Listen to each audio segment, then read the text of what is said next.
Print, email, Facebook, Twitter. More. Why does Vladimir Putin hate Hillary Clinton? Hillary Clinton has never been afraid to call out Vladimir Putin, but she never expected Russia's vengeance to be so damaging. Vladimir Putin, the man with a grudge. We know about Russian President Vladimir Putin's love of shirtless horseback riding, but in this new ABC podcast we ask, why does he hate Hillary Clinton so much? Listen now. Skip back, play, pause, skip forward, media player, space to play, M to mute, left and right to seek. Oh colon oh colon oh colon oh colon oh. About subscribe RSS. In January 2016, while debating another candidate for the Democrats' presidential race, Bernie Sanders, Ms. Clinton was asked about her relationship with Mr. Putin. "It's interesting, we've had some very tough dealings with one another," she said with a little smile. That was an understatement.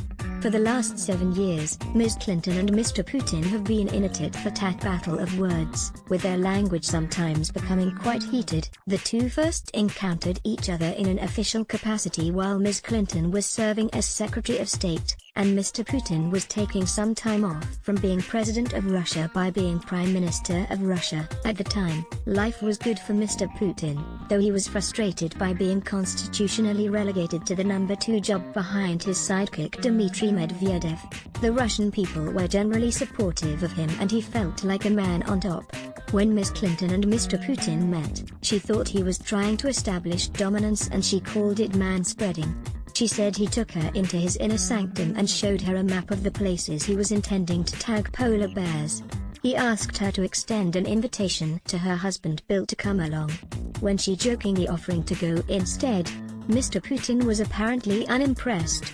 Animosity over Russian elections, but things really heated up while Mr. Putin was attempting to transition back into the presidency in 2011 to 2012. The global financial crisis had damaged Russia's economy, and Mr. Putin's party, United Russia, was losing popularity, following a parliamentary election, which Mr. Putin's party won with fewer than 50% of votes. Protests broke out across the country against the result. Ms. Clinton was vocal in her concerns about the election.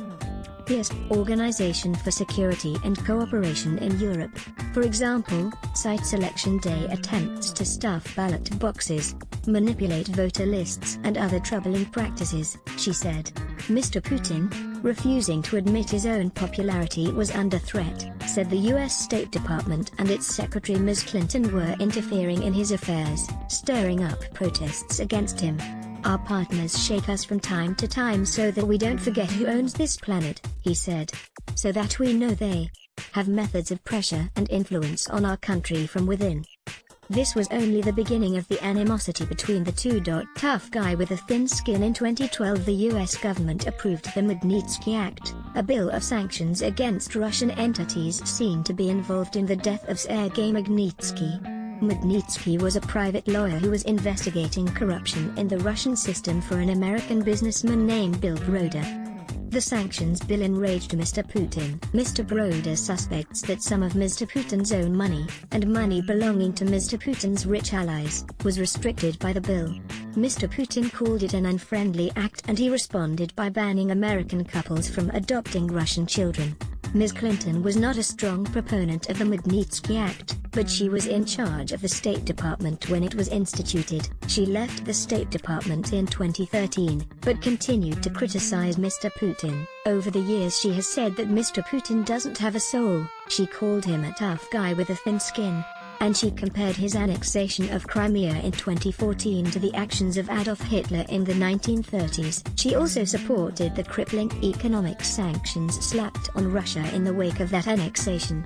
A thorn in his side for the last 10 years, just about every foreign policy Mr. Putin has tried to enact, from Europe to the Middle East, Ms. Clinton has vocally opposed. She was a thorn in his side, who looked likely to become the most powerful person in the world if she was elected US president in 2016. Mr. Putin learned a lesson from his 2014 action in Crimea. Acting like an international tough guy makes him more popular at home. Despite more international sanctions, which triggered another financial crisis, Mr. Putin was seen as standing up for the motherland. Since then, he has been more and more inclined to again establish Russia as a dominant world power, and decrease the amount of influence the United States and European Union have over global geopolitics.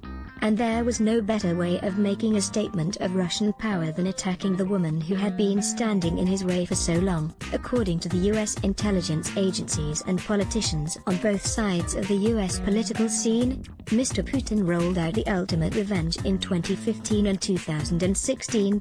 He hacked emails, spread disinformation and cast Ms. Clinton as a careless, corrupt villain. Ms. Clinton may always regret her decision to spar with Mr. Putin. Russia, If You're Listening is an ABC podcast about the investigation into Russia's interference in the US election. Find it in the Listen app, in Apple Podcasts or your favorite podcast